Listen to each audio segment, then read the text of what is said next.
Yeah, I'm jealous of Geralt. Like, I want Yennefer to be my big titty goth wife. Yes, big titty goth wife is a really great description. Is that going to be the opening to this episode? Oh god. I love it. Oh my god. Oh my god.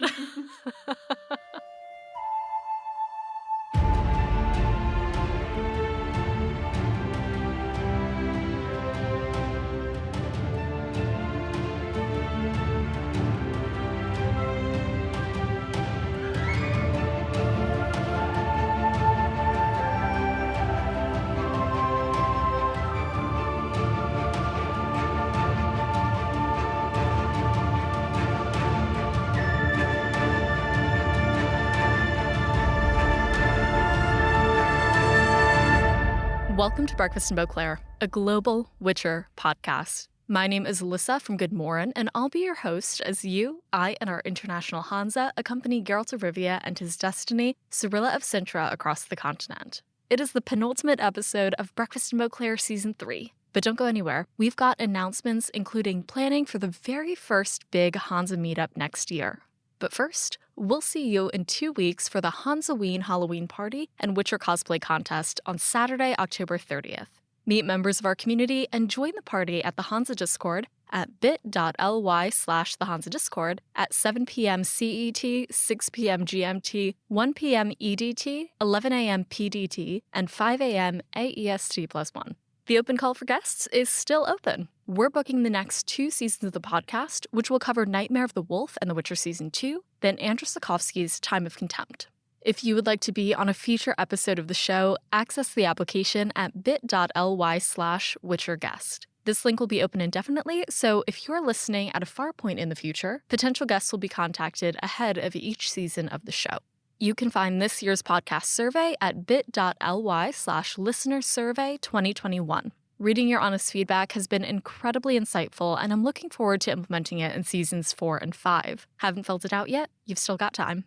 Receive a code for 15% off the Breakfast in Beauclair shop at the end of the survey as a thank you for your time and thoughts. The code is good through the end of October 2021. Finally, we have discussed this for ages, but we're finally planning our first hanza meetup. Meet us in Edinburgh, Scotland from Friday, April 29th through Monday, May 2nd for Beltane. Interested in attending? Join the Hanza Discord to join travel planning and coordination over the podcast break. As always, thank you to our patrons for making the show possible and to our producer-level patrons on Patreon, Louise of Covier, the owner of the Trillish Porpoise, Eric Godling, Katie the Redhead of Toussaint, Jacob B., Ava of Gullet, B. Haven of the Edge of the World, Charlotte from Vegaberg Glamourite, Red Kite, the Original Roach, Cotteringers Cat, Libby, Claire Odell, Gennady Mandilovich, Brett from California, Wolf, Corey from the US, John of Riblia, Sebastian von Novigrad, Tom from Australia, Jill Kate the Tabby Witch, Ollie from Sweden, James Carson III, and Kyle the H2Ho. If you'd like to explore becoming a patron of the show, head over to patreon.com/breakfastinbeauclair. As for this episode, Sarah A. from the UK and Alycia from France call in for part 1 of our discussion of Blood of Elves, Chapter 7.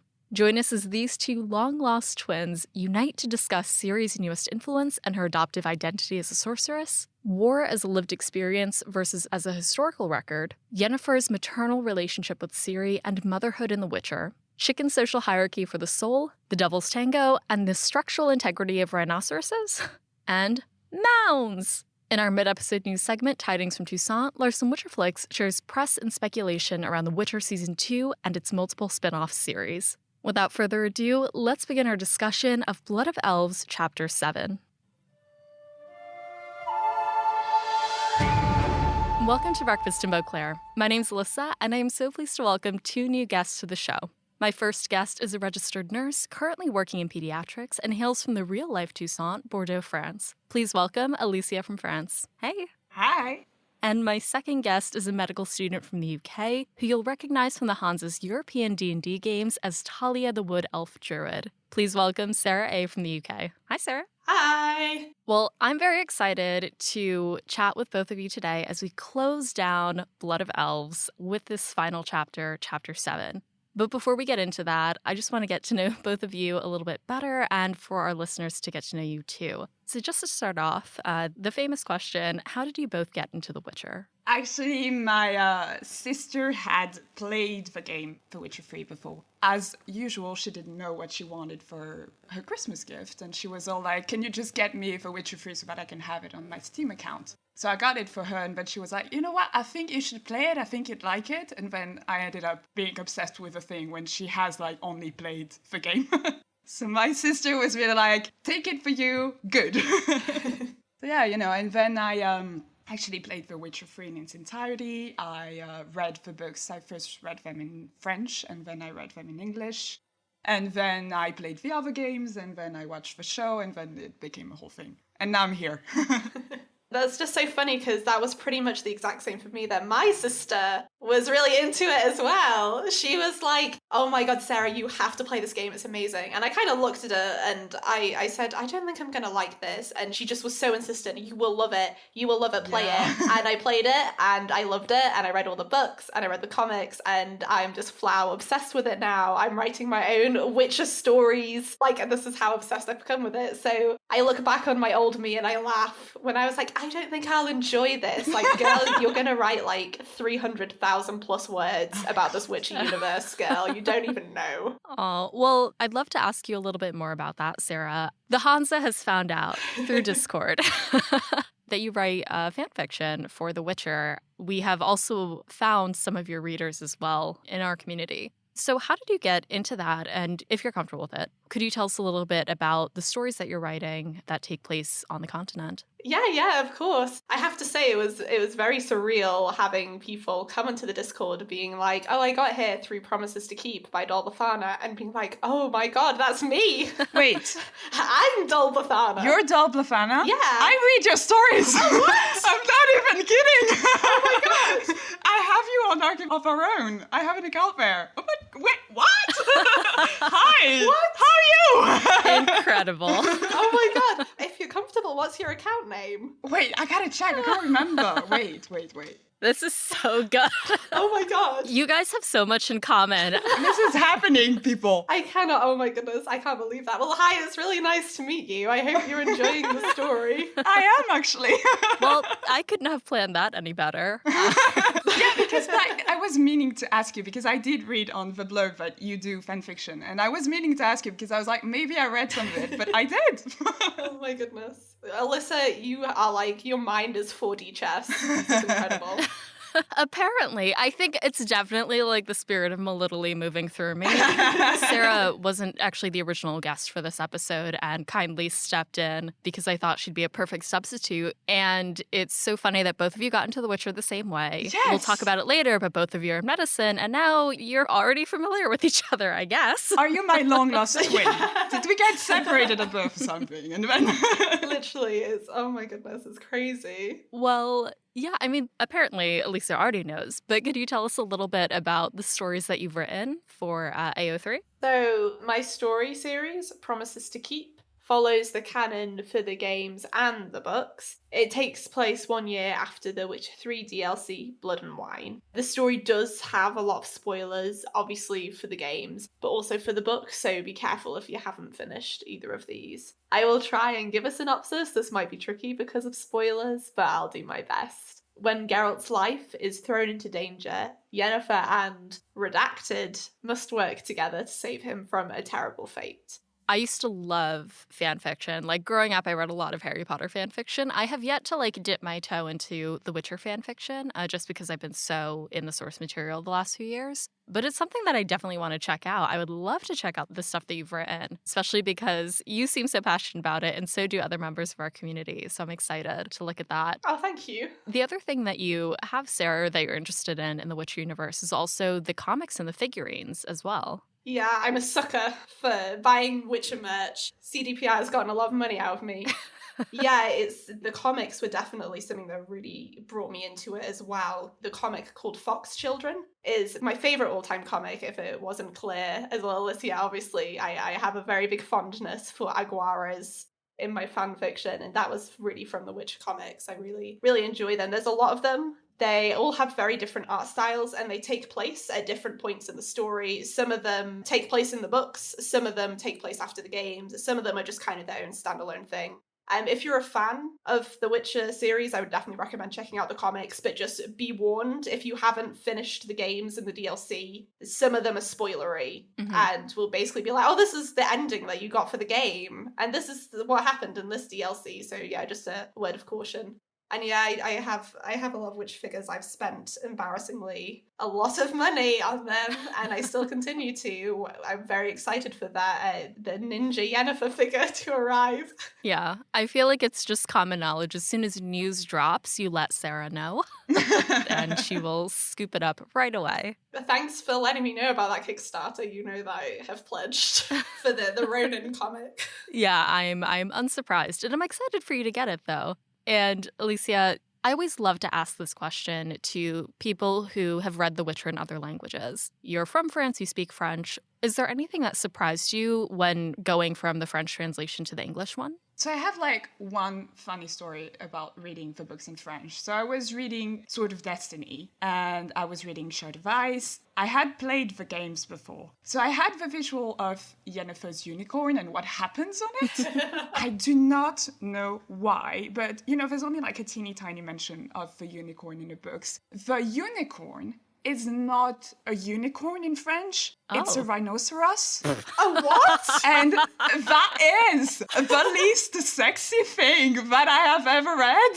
And I guess like structurally speaking, it must be like easier to like sit on and like lie on and do stuff on. But it's really not magical.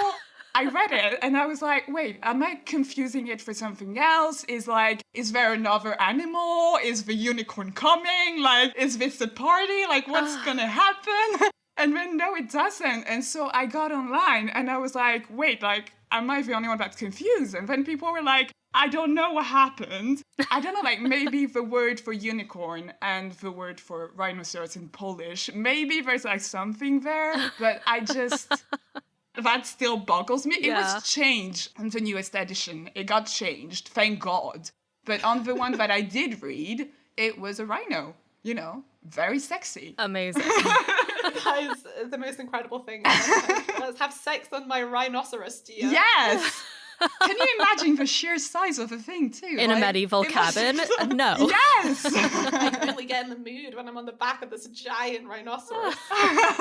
I guess it is the closest thing to a unicorn we probably have in our non-magical world, just that it's the size of a truck. Yeah. It's enormous. But as I was saying, it's quite wide, so it must be a lot easier to, do the devil's tango on. I am never going to be able to watch a David Attenborough documentary again.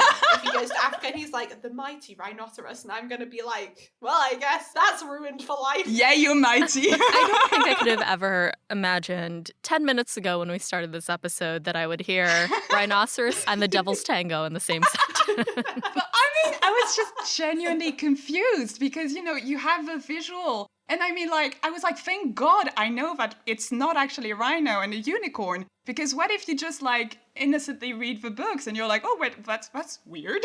Well, already the unicorn thing is sort of weird, but then, it's not magical or sort of fantastical in any way. It's just a bloody rhino. Yeah. Hakuna Matata. Yes. Oh, good Lord. So that's the one that really, really comes to mind when people ask me that question. Hard switch. We're going to just do a hard switch from horizontal hokey pokey to one of the things that you guys have in common is your profession. And again, could not have planned this any better, but both of you are in the medical field, which is so perfect as we're visiting the Temple of Melitele and Mother Nenica, who is, famously a very powerful healer. So, out of curiosity, what drew both of you to the practice of medicine? Insanity. I can second that. Just pure insanity. No, I feel like, it's the very stupid answer of I wanted to do a job where I would feel happy with myself at the end of the day, that I had actually done something to help people. And also combined with the fact that I watched a shitload of Grey's Anatomy when I was 10 years old. So, You sort of go like, yes, I want to do that. It looks cool. And then you end up realizing that there are no nurses in Grey's Anatomy. The surgeons still just like keep pretending that they do everything, and that you do not do CPR on a regular basis, thank God. And that, you don't end up in like crazy stuff where you have to like pull people out of fires because, well, sometimes it's just a regular job. Sometimes. Is this our fatal difference? We were so similar, but I despise Grey's Anatomy. I cannot stand it. Really? I guess it's a well-known fact now in the Discord that if you just say Grey's Anatomy near me, I just start seeing red because I cannot stand the show. Yeah. I mean, my opinion of it has drastically changed. Now I watch it and I'm all like, why would you do that? Why? No, that makes no sense. Stop trying to kill people. But then, I don't watch it anymore. But, my 10-year-old self was very enthusiastic. Oh, okay, I can get that, yeah, because I only really watched it after I started medicine. And oh no, don't do that. Are you insane? Yeah, that does not work. It's infuriating because everyone should be fired. Yes! The hospital should just not function properly because everyone is so terrible. I do not even know how that hospital runs. I mean, each doctor has one patient for like a week, and I'm like, what? How much money do you guys get paid? In terms of why I decided to go into medicine, I just feel like it's a pretty similar answer, and you'll just hear this again and again, like, you join because you want to help people, basically, and like there's no real special dramatic answer really apart from that, yeah, it's a job where you help people, and it's a nice feeling knowing that you've made a difference into people's lives, whether that's in a big way, which obviously isn't me because I'm still a medical student, but even in a small way, talking to patients and kind of listening to what their concerns are and stuff like that. As we, look toward this chapter, meet the novices in the Temple of Melitele, see Yennefer and Ciri on the grounds, just feels very appropriate to have both of you here for this chapter as well. Yeah, thank you for inviting us both on to the show, Alyssa. Yeah. It's really exciting, especially this is my favourite chapter in the whole series. Yes, me too! I love this chapter. Oh my god, who are you? I love this book and I love this chapter and I have an undying love for Yen and Ciri. This really does feel like fate. This is actually spooky. Yeah, we will praise Melitele by the end of this, I'm sure. Yes. So today we'll discuss Blood of Elves Chapter 7, which ends the novel by bringing together Ciri and Yennefer. In this first section, after bickering with some novices at the Temple of Melitele, Ciri runs to see Yara, a teenage scholar living at the temple, to ask about signs of war around the region. I guess in some ways, this chapter is very similar to the opening chapters at GoodMorhen. It's a lot of vignettes between Ciri and Yennefer, and a lot more context about what has been happening with Ciri over the last 2 chapters since we last saw her in Chapter 4. There's a lot here. There is so much here that has happened to Ciri in the time since she split up from Geralt and in the time since she's met Yen. But for right now, before we get to all of that, we start with Ciri and a couple of other novices, Iola II and Irned, who are teasing her. I mean, they're kids. They are like 13 at this point. They are just being mean to Ciri, but they are talking about the fact that there are kind of signs of war around the temple. The Grieve and the Duke have been told by Foltest of Temeria to prepare for sieges, and one of them makes the connection, like, it can't be the Scoia'tael because Scoia'tael fight in forests, they don't lay siege to castles. Whoever said that had a point. And so, upon hearing all this, after fighting a little bit with these 2 girls, Ciri runs off to see Yara, who we'll get to. we will get to him. But do you guys have any immediate thoughts on this short little introduction? Well, one thing that I thought was, I don't know if it was a deliberate choice or not, but I think it's interesting that they're feeding the chickens while this is going on. The 2 girls, they're being mean to Ciri, and I just wondered if the chicken thing was deliberate because, with chickens, they're like quite renowned for having, that pecking order. Oh. I guess, not to anthropomorphize it, but they can be quite mean and bratty to each other, supposedly chickens can. I have a friend who has a lot of farm animals, and she said that the chickens would just get in fights so much, and they could be very kind of quite aggressive with each other, and they have their own kind of like almost a social hierarchy, but in whatever chicken way that they do it. I'm not an expert in chickens, but I just wondered if that was because we get that the pecking order is we get that from the way that chickens act. Huh. So I was wondering if that was deliberate or if he was just like, oh, I'll just have them be feeding chickens, if he didn't put any thought into it. If I'm just doing an English lit thing where I'm reading too much into it, you know? No, that's a really interesting point. That's something that I hadn't thought about. It's the first time, I believe, that we see Ciri interacting with people her own age. Yep. And it's not really going great. They're definitely being mean girls to her and sort of being like bullying her. And Ciri, you know, not really surprisingly, is not letting herself get bullied. And it's very like, yes, you are. No, you're not. Yes, you are. And it's actually very cute. She's just like standing her ground. One of my favorite lines from this is Ciri just biting back. Some girls are smart, so they get books, and some girls are dumb, so they get a broom.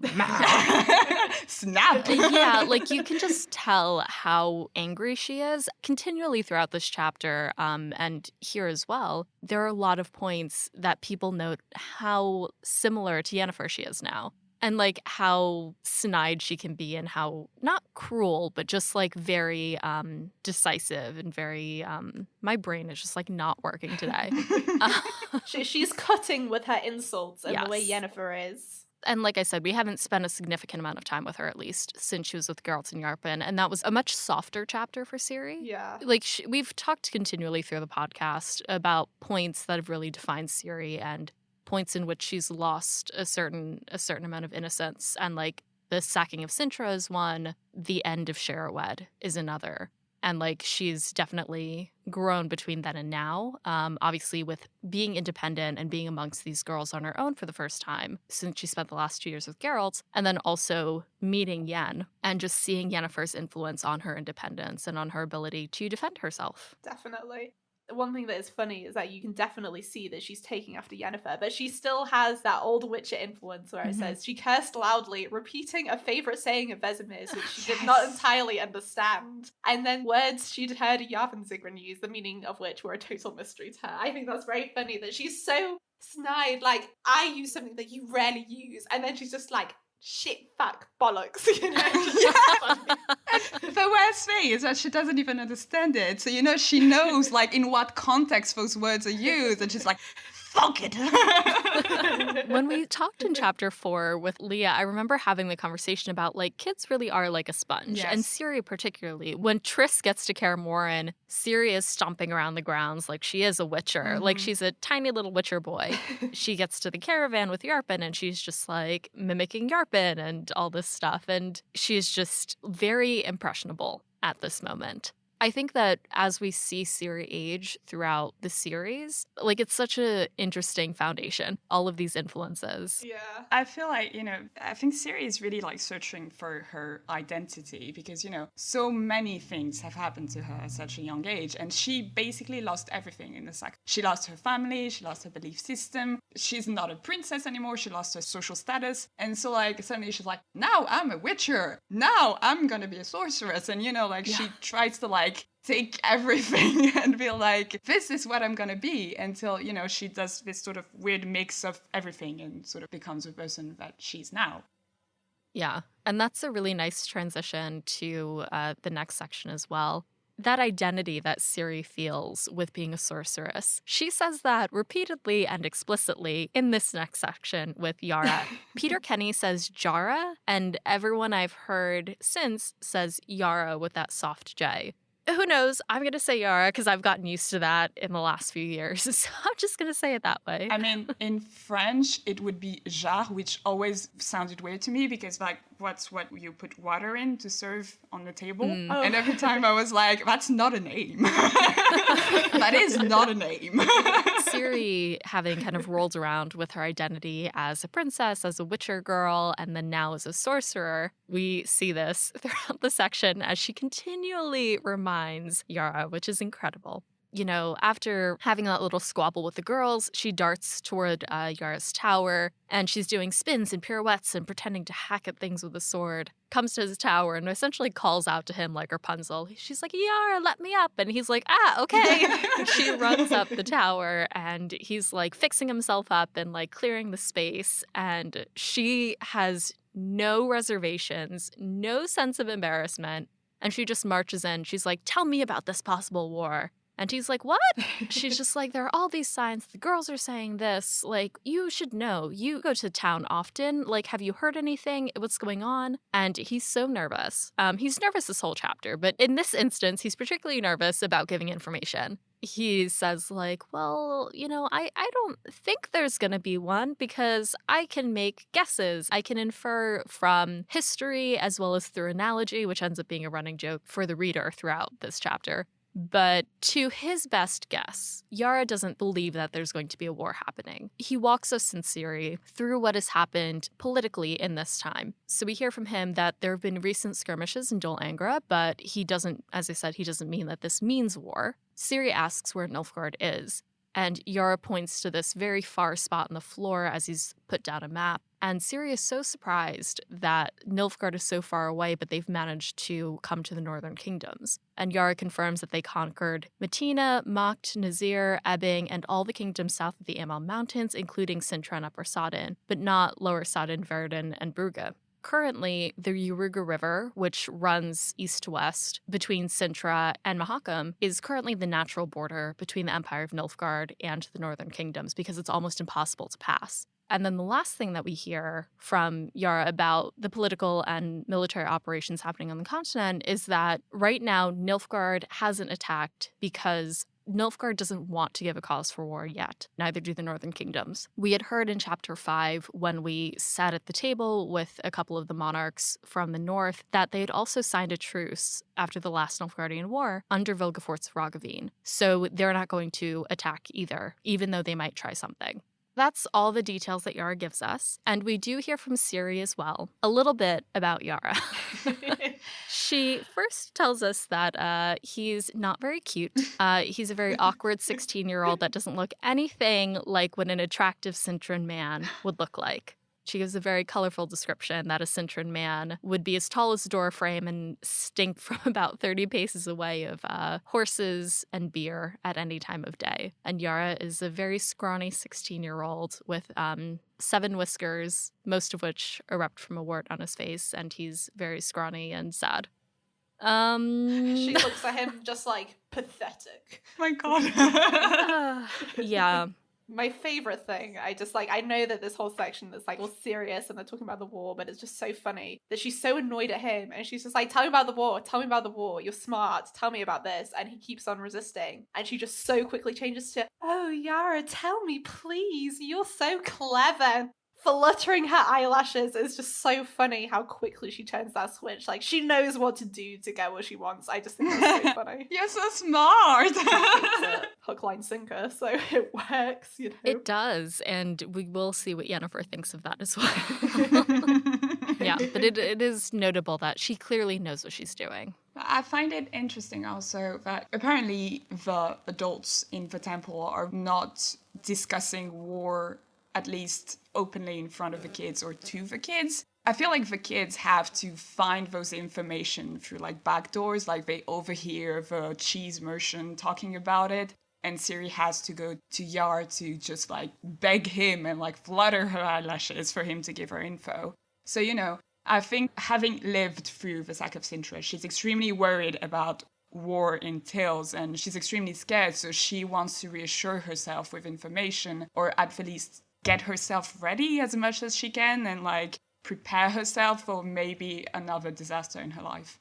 Yeah, I think that's kind of the sad thing, but like obviously, I'm not sure if it's mentioned later on in the chapter or earlier in the book, but very few people actually know who she is and what her background is because they're keeping it a secret. So there is something very sad that, the girls, they're just like, it's just gossip to them. Like, oh my god, is there going to be a war with Nilfgaard? And he's like, oh, and if you drew, using all these analogies and like, oh, and I've read the history books and there's not going to be a war. But for her, it's so real because they have no idea she was there when Nilfgaard took Cintra, She lost everything to that. I mean, like, she has reasons to be worried. She lost her entire family. She lost everything. I mean, she must be terrified. Mm-hmm. And that comes up really explicitly when Yara's just like, oh, like, did you know Cintra fell? And she's like, do I know Cintra fell? Do I know Cintra fell? Do I? What do you think? Yeah. It even says throughout the chapter, she almost lets slip that, actually, she does let slip the events of chapter 4 and like, oh, I know a little bit about this political thing more than you. And she starts to talk about the caravan before cutting herself off and being like, oops, Geralt told me not to tell anybody about that. That must be awful to carry around a secret like that. For her safety, of course, but being 12, 13 and having to carry that burden must be so heavy, so heavy. That's what I find interesting. The whole juxtaposition between, a whole theme about preteens sort of hitting on each other and discovering sexuality and being like, oh, you're pretty, and being like, what is sex? And, it sort of just really feels like, some sort of camp, for preteens or stuff. And at the same time, there's looming talks about war and about destiny and all her memories about what happened in Cintra. And it's just really interesting to see those two sides of Ciri that is still a young child and, living her young child life, but still, having the weight of the world on her shoulders and so much trauma. Yeah, it's really interesting, that kind of juxtaposition of like you said, there's this looming threat of war, but at the same time she's still a child. And she has child worries and the gossiping with the girls, and childhood still goes on even in these kind of very troubled times. And I think it's interesting that he shows it's not just one or the other, it's both. And a child's perspective and a child's innocence, I think, despite everything, I think we'll see a little bit more of that innocence as she talks to Yennefer. But yeah, these two things can coexist. And just because she's gone through this trauma, she's only hardened in certain ways and still very soft in others. It's clear that she doesn't let herself be bullied, but she's still affected by it. And she has gone through these incredible experiences, through losing everything at Cintra, through being separated from Geralt again. She's continuing to adapt. So in the next section, Yennefer telepathically calls Ciri back to their quarters, and the Witcher girl recalls their first meeting. So at the very end of this section with Yara, Ciri cuts herself off, and she's like, in my mind, she puts her fingers to her temple, and I don't know if she didn't say that in the books. I don't remember. No, it doesn't. Okay. Yeah, she raised her head abruptly, quickly touched her temples with her fingers and frowned. Oh my god, she did! Okay, I didn't. Yeah. There we go. Yeah, because I imagine it like Professor X in X-Men. She puts her fingers to her temples and she's like, gotta go. And he's like, what? And she's just like, bye. From a sorceress to a scribe, goodbye. And she runs away. Incredible. He's like, I'll be thinking of you. And she's just like, ugh. It's so funny. I do not miss being that age. I do not miss being 13, 16, having to deal with middle school romance, high school romance. Do not miss that at all. Before we follow Ciri's summons, we're going to hand it over to Larson Witcherflix for recent news on the Netflix show. When we come back, Sarah, Alycia, and I will continue our discussion of Blood of Elves, Chapter 7.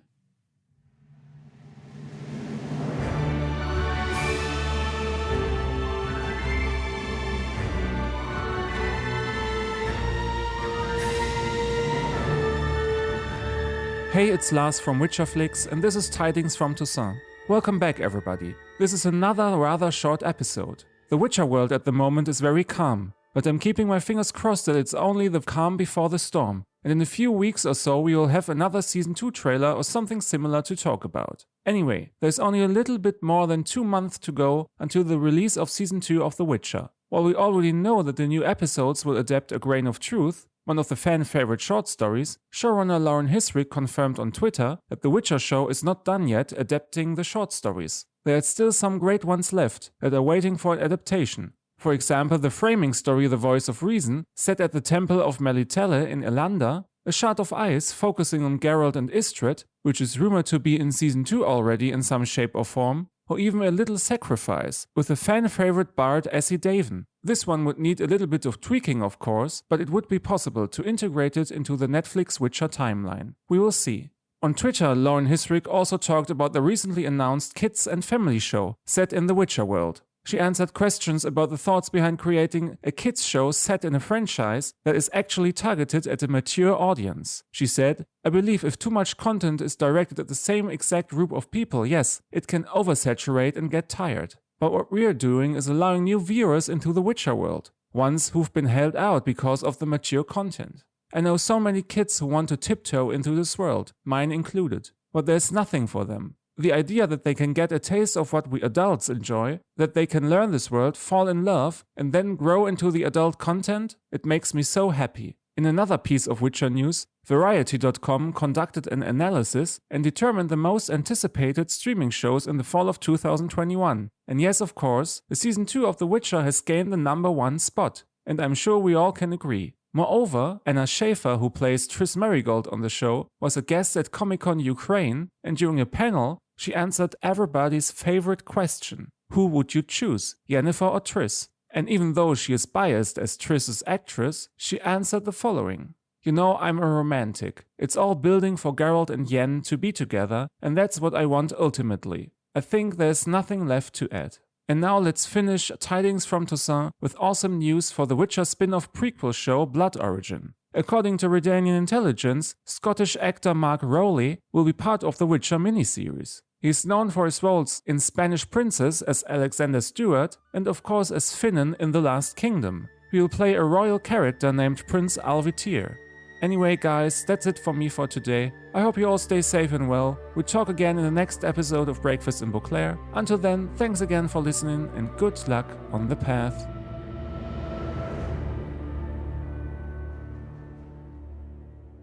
Hey everyone, welcome back from the break. When we left off, we found Ciri at the Temple of Melilili and heard whispers of war on the continent as she argued with the other novices and interrogated Yara, the temple scribe. Ciri goes running and the section opens. She just bounds into the quarters and she's like, Lady Yennefer, I'm here. And Yenne's, I guess, had just cleaned. She's brushing her hair and it goes on, of course, as it always does about how beautiful Yennefer is. And Yen's like, get in the tub, clean off. So Ciri does. She sees a stack of letters and she had told Yara that they were going to leave the temple with some sort of secret purpose. But it turns out Ciri actually doesn't know what that purpose is, but she knows that they needed to wait for letters in order to tell them when to leave. So Ciri sees a stack of letters, she tries, and we find out that she has learned how to send out an impulse and tries to read the letters from the tub. Yennefer immediately says, don't you even dare.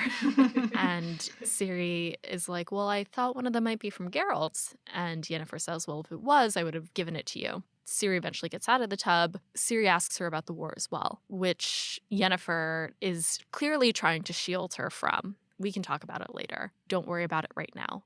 And it's clear that in this time, or for however long that they've known each other, that Yennefer has certainly taken on a very maternal role for Ciri. By the end of this section, they end up reminiscing about their first meeting and having a conversation about that.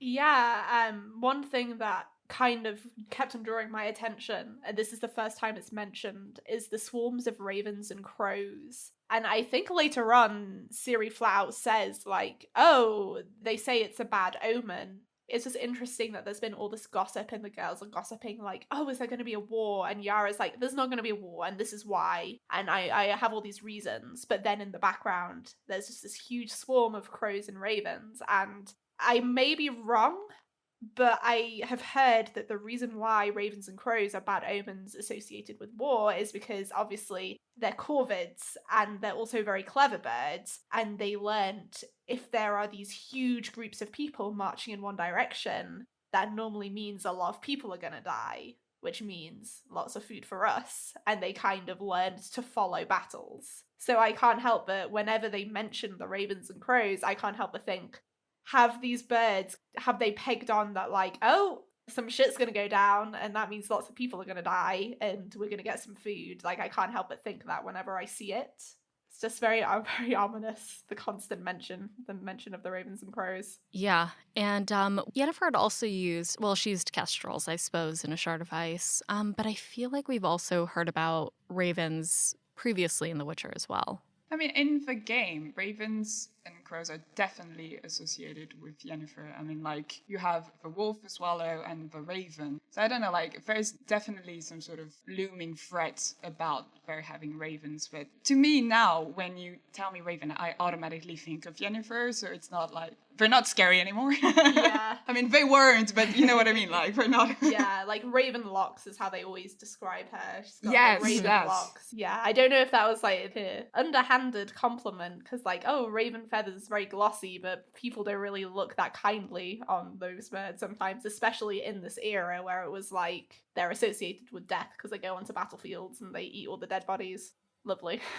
Just to sort of like go back to the whole bath scene. I feel like it's very cute that, you know, Ciri, as we talked about before, it's just like spinning around and doing pirouettes and like not having a sword, but very kids like when kids play, you know, knights and stuff and they're like, yeah. She's sort of really doing that. And I feel like Yennefer is just looking at it and be like, okay, I'll let it slide, but you know, don't hit me or something. Just like, be good, sit down, take your bath, calm yourself. And she also tells her by the end, like, no splashing when you get out of the tub. Yes, it's nighttime, you need to relax. Ciri is a very, very active child. She's very energetic. Mm-hmm. That just reminds me of one thing that Yennefer says that I thought was very funny when Yennefer's like, you went and you spoke to Yara and you're not meant to do that. And she tells Ciri off because Ciri was like, you know, playing around with him and kind of leading him on. And she's saying, you know, don't toy with him, it's base. And then they carry on, and then she's also like, oh, and by the way, you shouldn't be speaking to him because you could let something slip, and that would be bad because he's smart and he might figure it out. And I just love that the first thing she thought to tell Ciri off about wasn't like, oh, you could give away really important information that could put your life in danger. It was, don't toy with him, it's base. It's just very Yennefer. When, frankly, she does it herself. I mean, like, let's be honest, she does it. She uses Glamour Eye more than once to sort of like dazzle people into letting her do what she wants. Yeah. Oh, man. You know, it's interesting here that after Yen does tell Ciri off for playing around with Yara, that's what causes Ciri to ask, like, well, what do you think about the war? Yennefer also tells Ciri, like, I'm interested in what you think as well. So it definitely shows, like, how their relationship has become very respectful over the course of what we'll see as well. And there is this one line that I really enjoy where Yennefer is talking to Ciri about war. And Ciri's like, well, why is this happening? And Yennefer says, you know, if the ability to make use of experience and draw conclusions decided, we should have forgotten what war is a long time ago. But those whose goal is war have never been held back, nor will be, by experience or analogy. Ciri, having learned the word analogy from Yara, she's just like, well, my grandmother, Queen Calanthe, was smarter than Yara. And Iced was smarter than Yara, and he saw a narwhal and a sea serpent and probably many an analogy. But when Nilfgaard came, there was nothing they could do. And I think that goes back to what we were talking about, where it's like, she's one of the few children that we've seen so far that really understands the gravity of war. And Yennefer is clearly sympathetic toward her in a sense with that line. Yeah, it really got my heart when she says that about, you know, he sailed the seas, saw everything, even a narwhal and a sea serpent, and it sounds so childlike that, you know, this is her standard of this what makes him so cool. He sailed the seas and he saw even a narwhal and a sea serpent, and yet she's still a child, but she still has this absolutely devastating experience and understanding of war more than anyone else, really, any of the other people in the temple. Mm-hmm. And I just think there's something so sad about it. That whole very sad conversation is also happening, you know, while Yennefer is like brushing her hair and like, you know, doing her hair and like very maternal, and I guess I'd have to say like normal mother-daughter things, you know, like getting ready for bed. It's nice to see that even though Ciri's obviously scared, she also can find comfort in Yennefer being there for her. And also like Yennefer physically comforts her, like hugs her and tries to reassure her that, you know, everything's going to be okay as much as possible. She tries to really be there for her. And also, as you said, Alyssa, like, I really like that when Ciri asks her about the war, at some point Yennefer's all like, I really care about what you think about it. Yeah. And not just trying, you know, to just like be like, here's what's going to happen and you should think that because I'm your mom and I think that. She's all like, what do you think? And trying to, you know, further her thoughts about the war and her own ideas as a person and not just repeating things that other people have said to her. I love them both so much. This whole interaction, like you said, she's really interested in what Ciri has to say. And she hugs Ciri and, you know, I don't want to lose Geralt. Or you, Lady Yennefer, I don't want to lose you. I'm just like, oh my god. Oh my god, I love them so much. Yeah, and Yennefer definitely gets emotional. I mean, when Ciri does her own little speech. Ciri is basically crying at that point, terrified of having to lose her newfound parents, being Yennefer and Geralt. And she's crying, and Yennefer is trying to reassure her. And, Yennefer does sort of like cough a little bit, like, I'm not teary-eyed at all. And, that's very Yennefer being like, you're not getting to me, adorable child. I am a strong sorceress. I think, Alycia, you had a note here as well about Yennefer as a mother, too.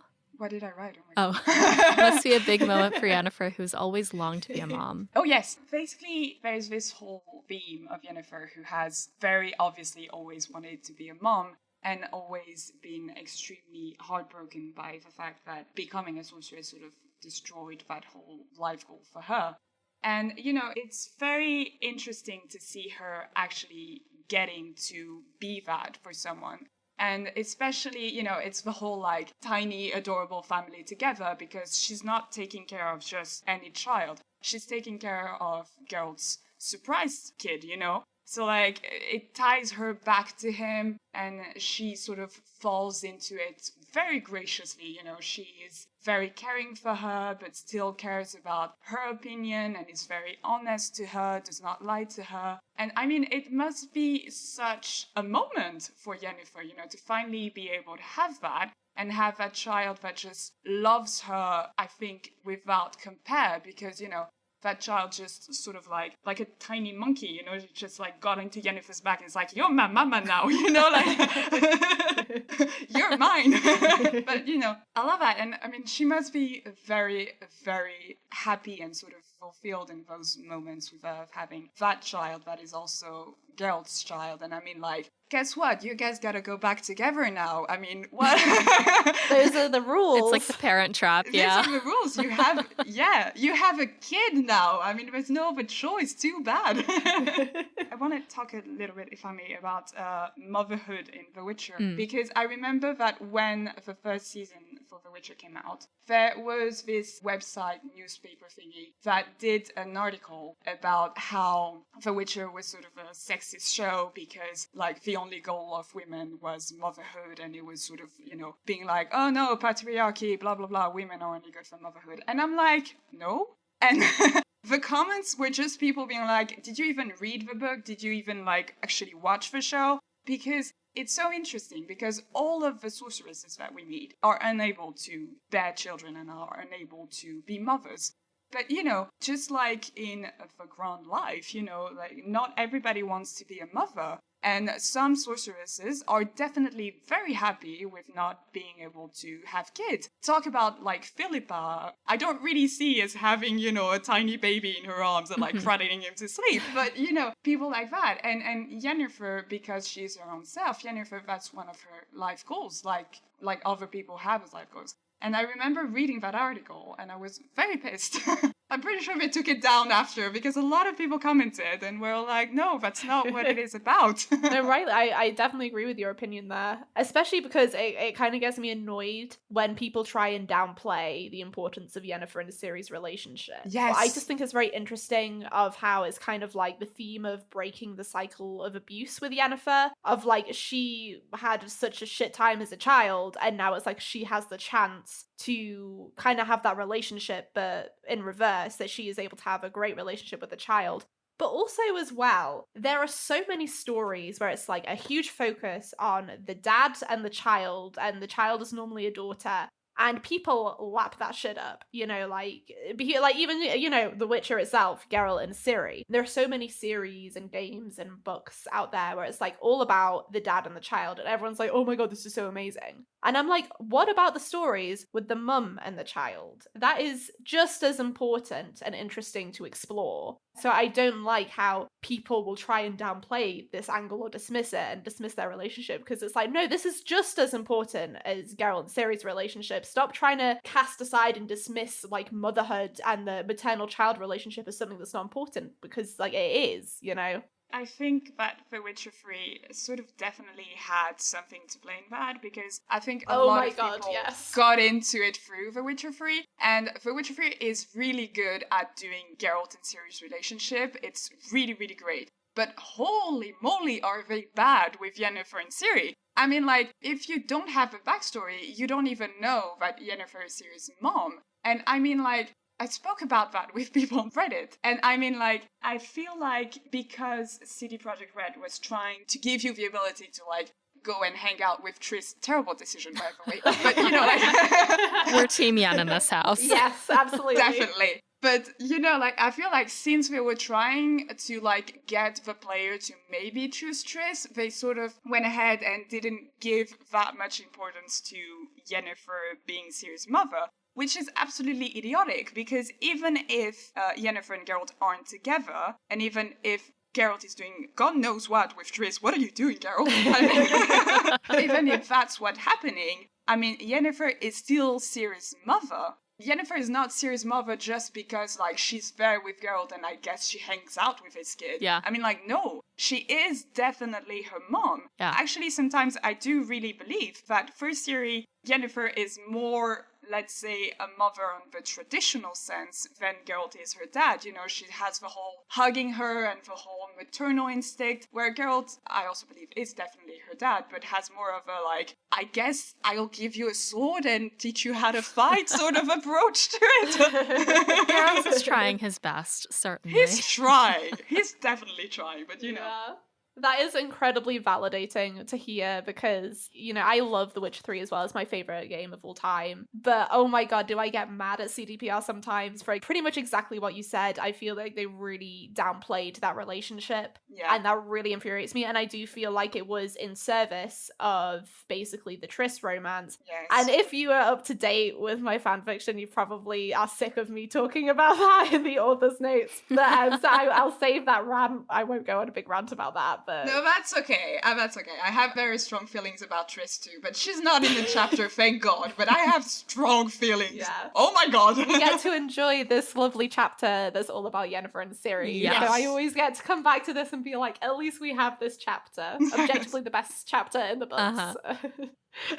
As we've been talking about the relationship between them and just maternal relationships in general, the relationship between Yen and Ciri has so much complexity to it because of their own interests and loyalties as well. And we see that juxtaposition between where they start in the bath versus what happens when Ciri reminisces about their first meeting. So as they're talking, Yen thinks out loud, like, you didn't like me. And Ciri was like, no, I didn't. And again, total honesty. Always. Yeah. And she thinks back to the first time that they met. Nenneca introduces Yennefer to Ciri. Ciri remembers, like, she was in class in, like, a grotto, and Eola the First kind of comes in and summons Ciri, and she is brought toward Yennefer. It kind of compares Ciri to a small cat throughout this entire section about how angry she is and about how furious she is that, you know, this genuinely beautiful woman is just regarding her in such distaste and with a certain kind of coldness, which ends up having some sort of tension between Yennefer and Nenneca. That Ciri, you know, being a child and still being very perceptive is not blind to. She can clearly see that there's, like, tension between Yennefer and Nenneca, and she brings this up throughout the section. And she's just very mad that, like, no one asked her if she wanted Yennefer to take her, and, like, Geralt didn't say anything. Why isn't anyone asking me what I want? There is that sense of, like, stubbornness, independence that she feels, I guess, assuming now that she's probably been by herself at the temple for a certain amount of time. I mean, Ciri must definitely be disappointed. I mean, she just wants to go back to Geralt, and suddenly this woman comes in and is all like, hello, I'm your new teacher. It's like, I think I would have also been like, no one told me about that. Who are you? Oh, yeah.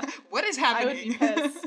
Like, it's funny because obviously we read already, like, oh, they're really close because we've just seen them interacting with the bath and stuff. And it's funny seeing, like, how angry she is. And yeah, like a cat, she's like, I hate this, I don't want to do this. No one asked me. I definitely sympathize because I think it would be a pretty kind of intimidating almost in a way that you're suddenly being told that this very beautiful and impressive sorceress who doesn't look like she likes you much is going to be teaching you about something that you were not told about this. Oh my god, my favorite thing in stories written by men, the description of certain female attributes. Those two mounds. I've never heard it being described as mounds before. This is a new one. It's just It really took me out of it. I just read those two mounds which rose with every breath, and I'm just like, seriously. Yeah, she's breathing. Good for her. Oh, I need to get a new bra for my mounds. It's like, who describes it as this? But, yeah, so I do sympathize with Ciri in some ways, even though we know that it all works out well in the end because they're so close. But Yes. an unpleasant surprise, certainly, at the time. But she's always been a sort of like firecracker little devil kid. I mean, that's not really the behavior you'd expect from a child who, may I remind everyone, was originally raised to be a princess. Yeah. She's always like, I don't want to do this, how dare you? And she's always all like, no, no, no, and she's running around and just doing stuff, and it's like, okay. She's so cheeky. She's like, I'm gonna just run away. Fuck these guys. Yes! I'm gonna steal a yeah. horse. I'm just gonna run away. You can't stop me. She's like, I am leaving, I'm done. There's a few things I think that we can learn about this whole thing as readers, and it's so interesting for us to be with Ciri throughout this interaction because, like I said, she's so perceptive and has so many opinions about what is happening to her and around her. One of the first things is that relationship between Yennefer and Nenneke. We had met Nenneke throughout The Last Wish because she was part of the Voice of Reason when Geralt was healing after his fight with the Striga. She was just as sassy then. Yes. Mother Nenneke was just as sassy then. Equally here is not going to take any bullshit from Yennefer at all. And so Yennefer, is talking to Nenneke about everything, about Ciri, about what she's there to do. Yen observes that, Nenneke, look at this child, look at this ward. If she could have her ears flat against her head, she would, as a small little cat. One of their points of contention is that Yennefer kind of goes off about, they should have known better than to give her stimulants. I can't believe Geralt would be so reckless. And Nenneke is just like, I know more about this than you do, and they're fine. And then the other one was toward the end. And just this really awkward moment where they're arguing, and Nenneke is just like, Yennefer, this girl is not who you think she is. And Yennefer's like, what's that? And Nenneke's just like, your rival. And there's this moment that is so awkward. I know. And there's this moment that Ciri is watching them, and she's for a fraction of a second, they looked at each other. The tension was so palpable. And then Yennefer just laughs it off. The drama. I know. And being a child and seeing these things, it's you can still tell that something is wrong. You know when people are fighting. You know when there's tension. There's nothing you could do about it, but you can clearly observe that these things are happening. Which is why I think it's interesting to be with Ciri during this. Yeah, I mean, Nenneke is definitely being a mother-in-law to Yennefer, being like, I have the interests of my son and my granddaughter to protect. Yeah. And it's okay. And, I think she knows, she's probably heard it through other people, but, the whole downfall of Geralt and Yennefer's story, and she's like, don't you hurt her. Don't you go back and hurt my son. Be nice. She's protecting her back. Yeah. It just reminded me that it was something interesting that Nenneke saying, please be kind-hearted and understanding. And Yennefer, they have this dramatic kind of battle of, wills for a second with she's not your rival, Yennefer. But Yennefer goes back to what Nenneke said, and I think it's just, I don't know, again, if this was meant to be a deliberate callback, but I thought it was interesting where Yennefer says, being kind-hearted, there might be a problem with that because, after all, it is widely thought I don't possess any such organ. And I was wondering if that was meant to be a reference to, God, was it chapter 1 in Blood of Elves, where she's speaking with Dandelion, and she's like, hey, I heard all those poems that you wrote about me, and he's immediately like, oh shit. Yeah. He's wrote these poems about her. And she says, who gave you permission to describe my internal organs? And she's saying, all these words, her heart as though a jewel adorned her neck, hard as if of a diamond made, and as a diamond so unfeeling. And I can't help but wonder if it's has she maybe, in a way, taken these kind of things? She comes across as so kind of, I don't care what people think of me, but maybe she has taken some of these words to heart, this idea that, oh, she's so unfeeling and she doesn't have a heart. Just, yeah, the repetition of the word organ and describing my organs. I don't possess any such organ. It made me think of that. I feel the same way that people think that witches don't feel emotions, I feel there's this sort of general idea that sorceresses don't really have a heart. As in, they will do everything in their own interest. They're sort of superior, people don't really understand them, and they're sort of like beings that are super beautiful, but people are sort of afraid of getting to them. And I think there's sort of this idea that they don't have any emotion. And also I think that, as much as the same way that Dandelion was Team Geralt when they broke up, I think Nenneke was also Team Geralt when they broke up. So, I think Yennefer assumes that Nenneke thinks that, and I'm pretty sure that is the truth. Well, I think the interesting thing about that is that Yennefer here, she's just like, you're always on his side. You're always looking after him. You're always against me. I think even if Nenneke does have a bias and or she has trouble with Yennefer, I think she tries to be as fair as possible, because I think in A Voice of Reason, if I'm remembering correctly, I think it was either right before or right after they talked about the Last Wish, Geralt pulls out a bunch of gems from his pocket and he's like, give these to Yennefer Yes. because I just want to. They haven't talked in I think a few years, and Nenneke's like, you're a fucking idiot. This is not going to fix anything. That's exactly that. So it's like, I don't think she's completely against Yennefer. I would guess or assume that she sees the way that they treat each other and she's not happy about some of it. That would be my guess from seeing both how she talks individually to Geralt and how she talks individually to Yen. But who knows? And I think also she cares very much for Ciri, and she's sort of worried of maybe how Yennefer might react to Ciri, and, that she could be a little harsh to maybe this girl that has suffered enough and needs, some comfort and a mother. Yeah. Eventually, Nenneke, gives Ciri to Yennefer and they go off. This short little section opens with Ciri being like, nobody asked me. I don't know what. She's finally getting out all the things that she couldn't really say in front of Nenneke. She has no qualms about giving Yennefer a piece of her mind at this point. She's just like, no one asked me if I wanted to be trained. I don't want to participate in these stupid tests. I can't do magic. I'm a virgin. At some point, Ciri notices Yennefer's obsidian and diamond necklace and kind of sees that they pulsate and is momentarily infatuated with it before snapping out of it.